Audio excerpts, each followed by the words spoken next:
Hey guys, what's up? So it's Sunday, the weather is shocking, it's raining, it's wet, it's windy. So I thought I'd go down to just have a bit of a play around down at the Tamar lakes. We've got upper and lower.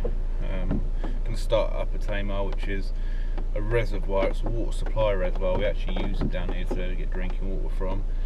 It's about 88 acres I believe, so it's a big old lake. Takes you about a good 2 hours to walk around the whole complex. It's made up of lots of arms and things, so it's a pretty big lake. So what we'll do is we'll go down there, we'll do a little tour around the lake. I'll probably go on time lapse on that because it's going to take a while to walk around, and then we'll go down to Lower Tamar and have a little look down there, and I'll tell you a bit about that one. It's a much smaller lake, about 10 acres, and really hard water, but there's some big fish in there. And yeah, we'll just have a mess around and see what happens. So come along for the ride.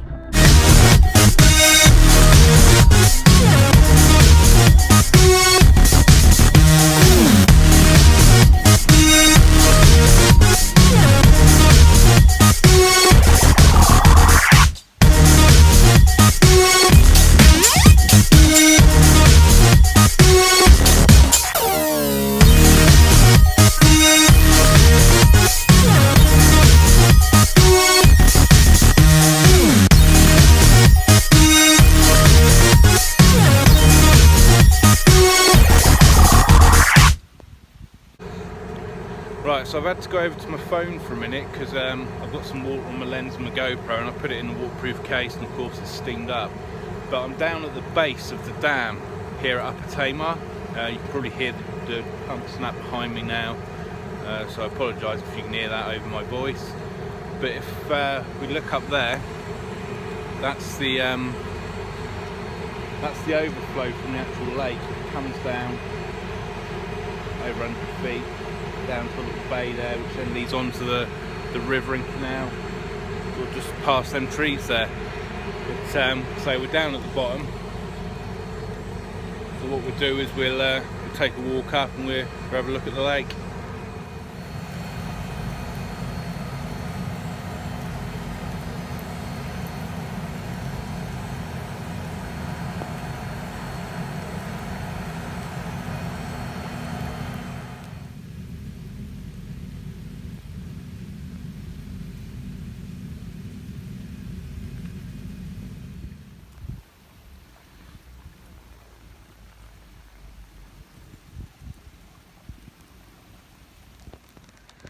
Right, so we're up on the dam now. I'm really surprised at how low the water level is at the moment. I know we had sort of a couple of weeks with really hot weather, but I mean we've had nothing but about 3 weeks of constant rain at the minute. So yeah, it's really low. It should be up there, and at the moment it's right down. So we're just walking along the bridge at the minute, which sort of goes over the dam wall. There is a lot of people fishing, so I think my first instinct if there was a match on is probably true. There's one guy carp fishing just on the beach here. Yeah, we'll have a little walk around and see what we can see. We're down there just now.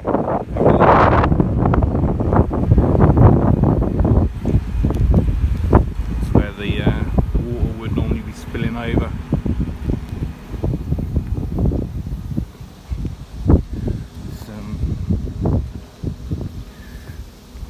Rain is that fine stuff that gets you really wet, you know, PTK likes.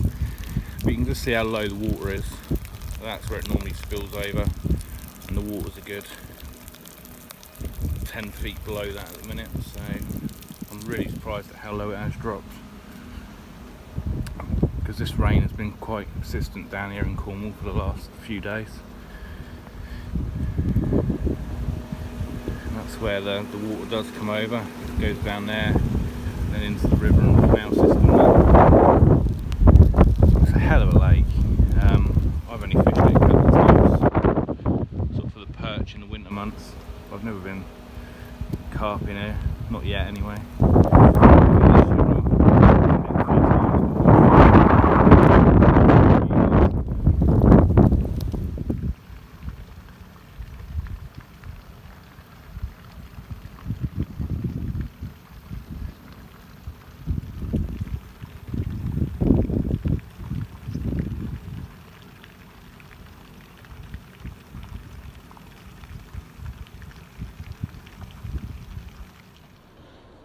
Right, so I'm absolutely soaked now. Even my cat was dripping. It was, so it's quite heavy now out there. So I've returned to the car just to dry off a bit, get the cameras dry. I'm still on my phone at the minute. Luckily it's an iPhone 7, so it is waterproof. What we're going to do now is, because it's so busy up here with this match that's going on, Upper Tamar does host a lot of matches. There's also the Palatrex pairs carp match every year, and we do some of our charity stuff up here as well, so it does get busy and popular with matches and events. So I'm hoping then that Lower Tamar is going to be a bit quieter. We can get out and have a look. There's a bit more cover there from the trees, and have a look at that one. Let's head down there and see. But I'm not sure whether it's going to be busy though, because obviously the match here will stop the guys carping here, so they might head down there, and that means we won't be able to get on down there. But we'll go down and have a look anyway and see what's happening.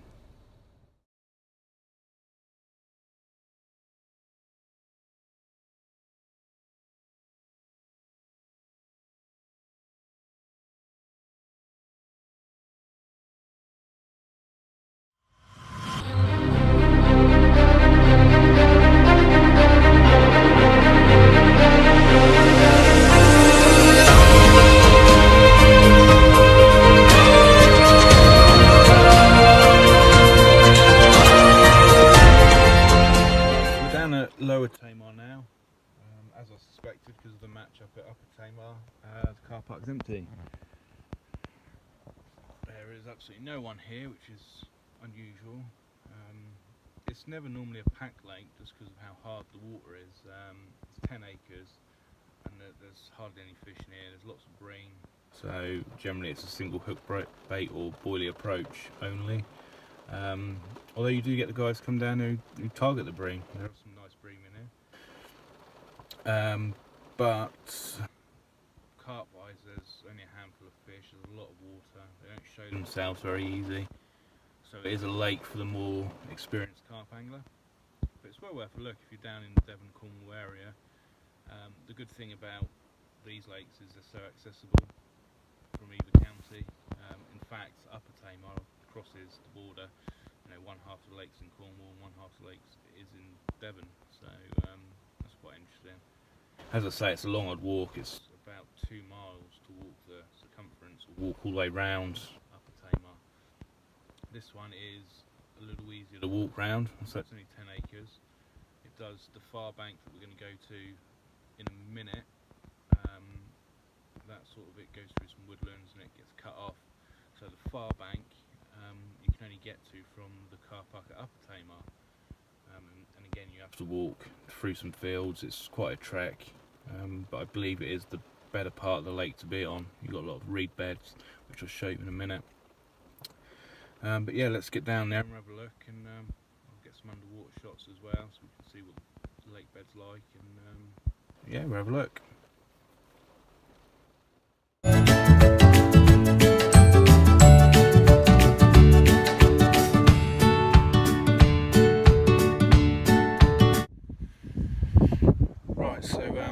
Just walking along the dam wall of Lower Tamar now.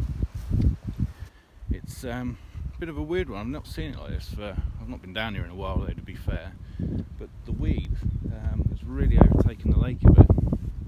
All the dark patches out there, sort of around the margins, that's all weed. I apologise about the wind, it's a bit blowy down here at the minute. But again, like Upper Tamar, I do believe this is fed by Upper Tamar as well. It comes down through the lake and then goes out over the dam, down the waterway there and into a river. It'd be nice to find some rivers down here to do some river fishing on and do some videos on, but I've not seen any down here. You've got the Bude Canal, which got some good fishing actually, but it's just too public for me.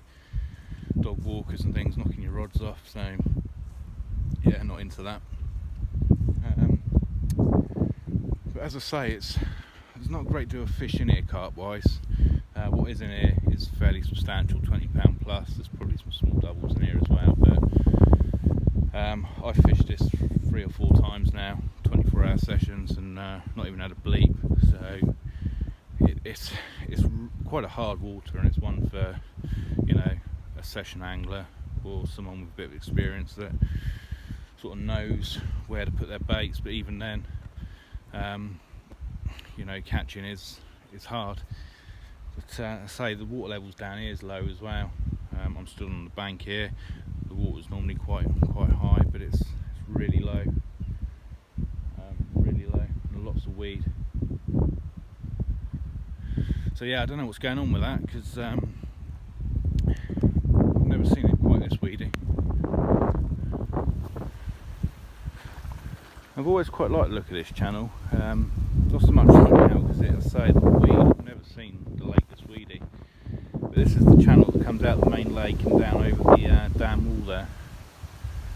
I can imagine it holds quite a lot of fish, to be fair. Lots of overhanging trees. It looks really carpy, reed beds and whatnot, but you can just see how bad the weed is where the ripples start there. It's just thick weed.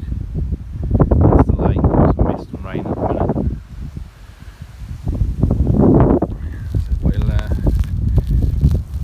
God, the wind. So I'm going to try and make this video less talking and more video, really, because I think the audio is going to be shocking with this wind. Yeah, there's really thick. Goes over the dam. Imagine the height of summer. A lot of fish hold up in here.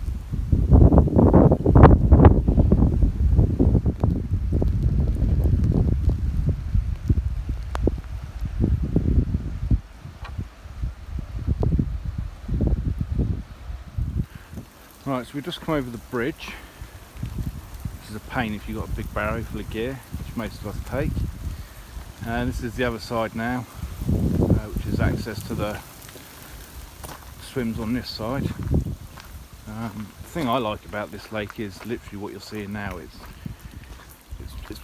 you know, really tranquil and lots of overhanging trees and, you know, nature around. It's what I go for, really. It's just peace and quiet, and, you know, be surrounded by nature basically, which is why this is one of the lakes that I'm not too bothered on whether I catch or not, because it's just nice to get out. What I'm doing now, just walking around the other side of that channel that I've just shown you. So we were over there, look.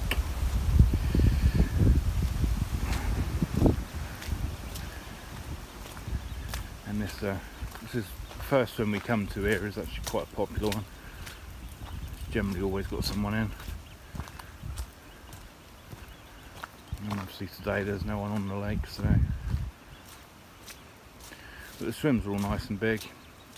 They get a bit boggy sometimes, but this one's nice because you can set your bivvy up in this little alcove cut into the bushes there. And then you've got quite a lot of options then. You've got open water, nice margin there, which at the moment, as I say, is absolutely packed with weed. And I'd probably stick one down in the mouth of the channel here, because I still think that's going to be a hot spot, with fish moving in and out of that. That far one over there, you can see in the clearing there,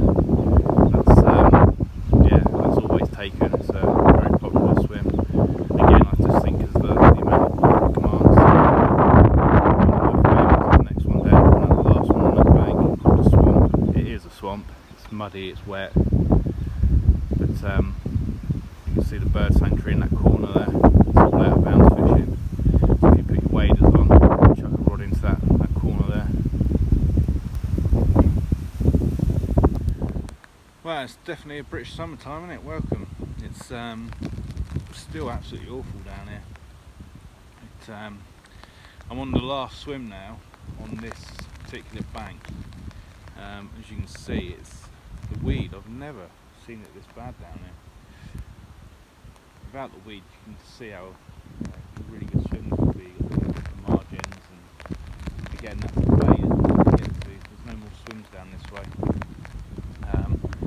So basically everything from about that tree over there right round, it's all out of bounds. So I mean, if you can get some waders on, it's only a 2 or maximum 2-3 feet deep, just out onto the margin there, so you can walk out, lift the rod down the bay there. There is 3 swims over on that bank there with the trees, which I say you have to get to. Past them trees there's a car park, and you've got to walk down some fields. It's quite a pain to get to. But I think what we'll do now is we'll go around the other side and I'll show you my favourite swim. So, yeah, let's do it. I'm all for enjoying yourself on the banks, but this really annoys me.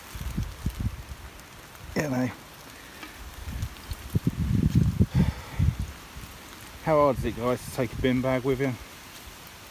We've all got to enjoy these lakes, and it just really annoys me that people are so lazy. They come down here for a few beers, which is great. It's part of the appeal of fishing, especially with your friends. But let's take our litter home, guys. Yeah.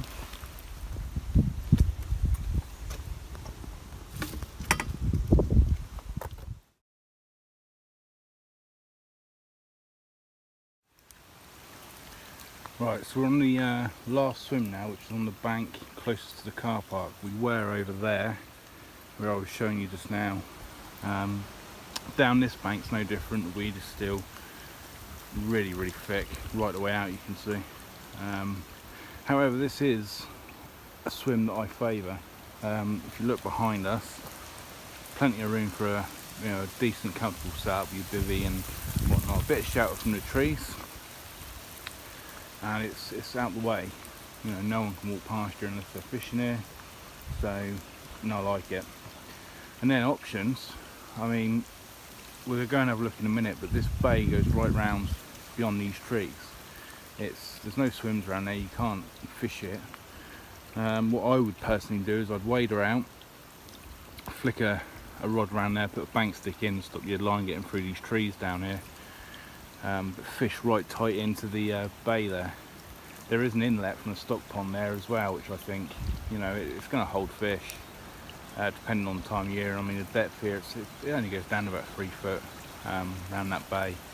But then you've got another rod. I mean, if there's no one fishing there, which generally there is, that bank there, no one can fish along these tree line there. So that's a nice, far margin. And then obviously you've got the option of an open water swim or an open water rod. But I mean, everyone tends to go for the long chuck swim there, which you can just see where the trees sort of break and the point there. It's the most popular swim. It's always got someone in, and generally they're banging it, 70-80 yards out into the centre there, which is good. I mean, you would think that lake this side, the fish are going to be holed up sort of in mid water where it's deeper.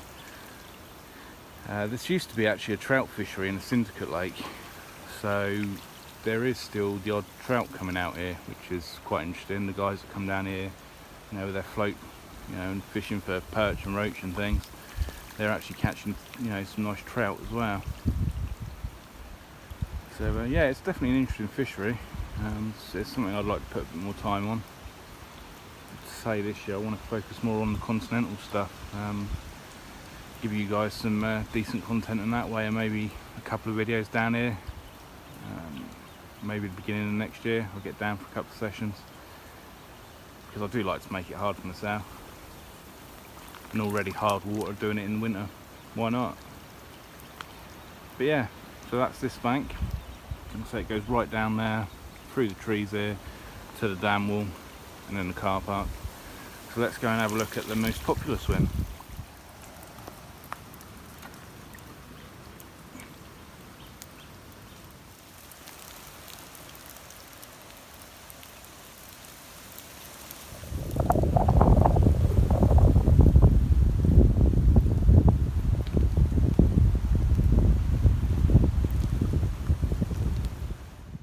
So this is that bay I was just talking to you about. You can see it's quite a big open bay, and just over, you can probably just about see it, that tree there, that was the swim we were in just now. Funny enough, there's something just topped out there now. The bay comes right in, you know, there's the swim, it comes right in these overhanging trees. Now, as I say, I think that would be a really good spot. I have actually got some underwater footage sort of halfway out in this bay. As I say, it drops to about 4 feet at the deepest point, and yeah, there's a few surprises there, but I'm not quite ready to let that video go yet. As I say, you can see the dam wall over the far side there. You get lots of wild birds here, which can be a pain because they can dive on your bait. Yeah, and then just over there is the stock pond. There's rumours to be that the biggest fish, biggins, which was 40 odd pounds, someone actually caught him and chucked him in there for a bit of a laugh, but I don't know how true that is. You get a lot of rumours down here, it's the Cornish way. Yeah, so let's have a look now at the swim that everyone raves about. So here we are, this is the swim that everyone wants. It's a fairly big swim. Set a bivvy up back here. Steps down from the footpath there, which can be a bit of a bugger. But, yeah, it keeps you out of the way of everyone, and you don't got to worry about dog walkers and things.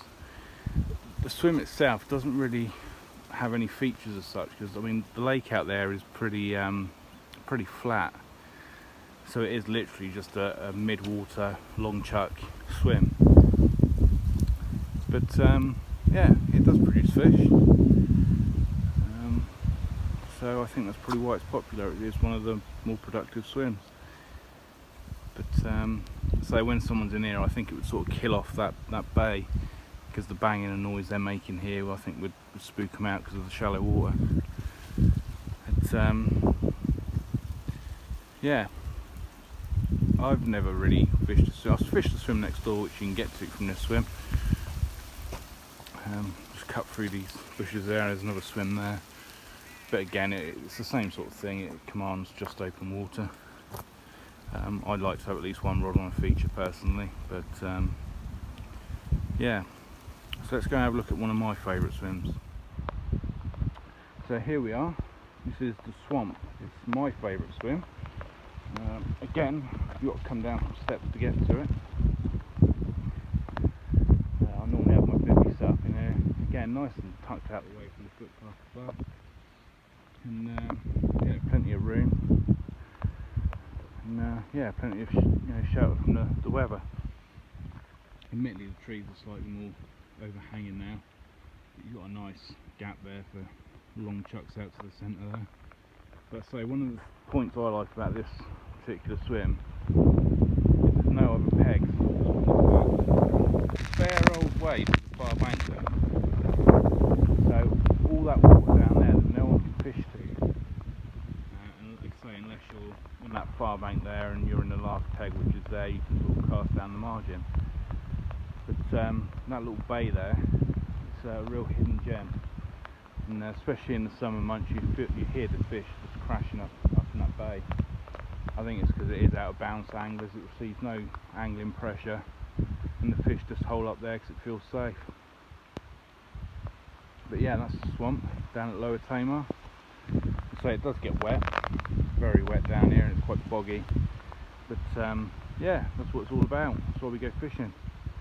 But for me, it feels the most carpy swim, and I love it down here. So yeah, that's the swamp. Right, so we're back in the car now. It was a quick tour of Upper and Lower Tamar. Sorry I didn't get much of Upper Tamar in, it's so big and the weather is so bad today. Silly me, didn't bring any waterproof, so I've had to take the mainline hoodie off. I won't have a bad word selling against mainline. I love them, I use them religiously. They don't sponsor me, I'm not saying that because of that. However, the mainline hoodie, as warm and as comfortable it is, the thick fleece just soaks up water like a sponge. So that weighs about 6 tons now, and the car's slightly tilted where it's in the passenger footwell. So yeah, what we're going to do now is I'm going to head home, going to edit some of this. It's going to be quite a big task, I think, because the rain kept tapping on the the start record button on my phone, which set the recorder off, and I'm going to have loads of 5-6 second clips of basically my pocket or the ground. So it's going to be a bit of a tall order to edit this one, make it make sense slightly. As you can see, I'm even soaked through to the t-shirt. Yeah, so I'm going to go and do that, and I'm also going to, because the weather is so bad today, I'm going to do an indoor video where I go through some of the cameras and stuff that I use to create these vlogs. So yeah, so let's get home and get dry off, and I'll see you soon.